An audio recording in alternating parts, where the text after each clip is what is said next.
మీ business ఏదైనా మీ ఊర్లో promotion చేయాలంటే అది సుమన్ టీవీతోనే సాధ్యం. ఇప్పుడే సంప్రదించండి.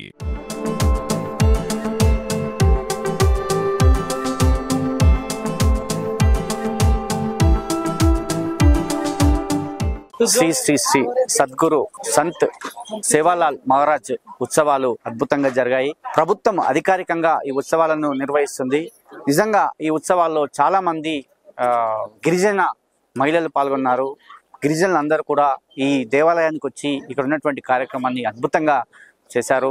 ఈ కార్యక్రమంలో స్థానిక యాదాద్రి జిల్లా కలెక్టర్ హనుమంతరావు గారు, ఆర్డీఓ గారు, డిఆర్డీఓ నాగిరెడ్డి గారు, అదేవిధంగా వివిధ తహసీల్దార్లు, అదేవిధంగా ఎంపీడీఓలు అందరూ కూడా ఈ కార్యక్రమంలో పాల్గొని సంత్ సేవాలాల్ చేసినటువంటి అతను చేసినటువంటి కృషిని వివరించడం జరిగింది. నిజంగా సంత్ సేవాలాల్ 286వ జయంతిని అద్భుతంగా నిర్వర్తించారు. మరి ఈ కార్యక్రమానికి చాలా మంది గిరిజనులు, ఎందుకంటే గిరిజనుల ఆరాధ్య దైవమే సంత్ సేవాలాల్ అని చెప్పొచ్చు. ఈ కార్యక్రమానికి సంత్ సేవాలాల్ చేసినటువంటి కృషి మహాద్భుతం అని చెప్తున్నారు. సంత్ సేవాలాల్ చాలా అంటే ఓన్లీ గిరిజనులకే కాదు, యావత్ దేశానికే, యావత్ ప్రపంచానికే మార్గనిర్దేశకులు చెప్పవచ్చు. ఎందుకంటే చెడు మార్గంలో ప్రయాణించే వారి కోసం అతను చేసినటువంటి, అంటే మంచి కోసం అతను చాలా చెప్పినటువంటి సందర్భం చెప్పవచ్చు. మంచి చేయాలి, ప్రతి ఒక్కరికి న్యాయం చేయాలి, ప్రతి ఒక్కరికి, ప్రతి గిరిజనులే కాదు ప్రతి ఒక్కరు కూడా బాగుండాలనే ఉద్దేశంలో అతను ఎన్నో కార్యక్రమాలు చేశారని చెప్తున్నారు. దానికోసమే ఇక్కడ ఉన్నటువంటి దేవాలయం కూడా నిర్వహించారు. ఇక్కడ దేవాలయం దగ్గర కూడా చాలా మంది గిరిజనులు కూడా వచ్చారు, ఈ కార్యక్రమంలో పాల్గొన్నారు. నిజంగా ప్రభుత్వమే ఈ కార్యక్రమం చేయడం అయితే గిరిజనులు చాలా మంది చాలా ఆనందం వ్యక్తం చేశారు. ఎందుకంటే ఈ గిరిజనుల ఆరాధ్య దైవము మా సంత్ సేవాలాల్ కోసము ఇంత చేస్తున్నారని చెప్పి వాళ్ళు కూడా ప్రభుత్వానికి కావచ్చు, అదేవిధంగా అధికారులు కూడా, ఇక్కడ ఉన్నటువంటి అధికారులు కూడా అందరికి కూడా కృతజ్ఞతలు తెలిపినటువంటి సందర్భం చెప్పవచ్చు.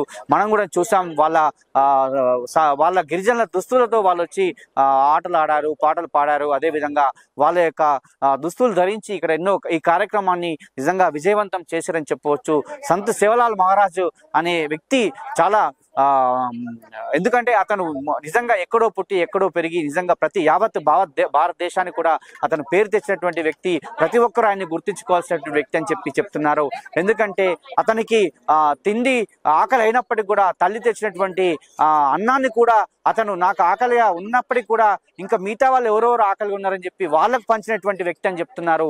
అంత మంచి వ్యక్తి, ఎందుకంటే ఆకలి చంపుకొని మిగతా వారి ఆకలిని తీర్చినటువంటి వ్యక్తి సేవాలాల్ అని చెప్తున్నారు. మరి ఆ సేవాలాల్కు చూస్తున్నాం, సేవాలాల్ గుడి కూడా ఇక్కడే ఉంది. దానికి సంబంధించి ఉదయం నుండి కూడా ఎన్నో కార్యక్రమాలు చేశారు. కలెక్టర్ గారు వచ్చి కూడా ఆ కార్యక్రమంలో పాల్గొని దీన్ని విజయవంతం చేశారు. అందరికీ నమస్కారం. యాదాద్రి భువనగిరి జిల్లా కలెక్టర్ హనుమంతరావు. ఈరోజు సద్గురు శ్రీ సేవాలాల్ మహారాజ్ గారి జయంతి 286వ జయంతి సందర్భంగా ప్రభుత్వం అధికారికంగా నిర్వహిస్తుంది. దీనికి బడ్జెట్ కూడా కేటాయించడం జరిగింది. ఈరోజు ఇక్కడ మనం అందరం కూడా ఉన్నటువంటి ఆలేరు కాన్స్టిట్యూన్సీ సంబంధించినటువంటి అందరు బంజారా నాయకులందరూ కూడా చాలా అంగరంగ వైభవంగా దీన్ని నడిపారు. శంకర్ నాయక్ గారి ఆధ్వర్యంలో చాలా అద్భుతంగా జరిగింది.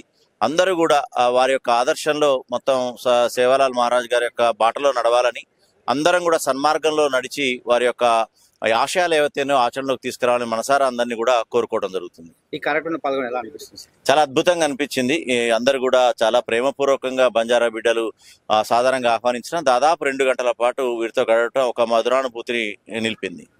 ప్రభుత్వ పరంగా మీరు అన్ని ఏర్పాట్లు చేశారు సార్, ఎట్లా అనిపిస్తుంది? మొత్తం కూడా ప్రభుత్వమే నిర్వహించింది. డిఆర్డీఓ గారు మరియు ఆర్డీఓ గారు వీరందరూ ఒక కమిటీ వేశారు. ఆ కమిటీ చాలా చురుగ్గా వ్యవహరించింది. బంజారా బిడ్డలతోటి, అధికారుల ప్రతినిధులతోటి ఒక కమిటీ వేయడం జరిగింది. ఆ కమిటీ ఏర్పాటుని చాలా అద్భుతంగా చేయడం జరిగింది. ఈ యొక్క స్వామివారి యొక్క ఆశీస్సులు అందరికీ ఉండాలని, వారు చూపిన మార్గంలో నడపాలని అందరినీ కోరుకుంటున్నాం.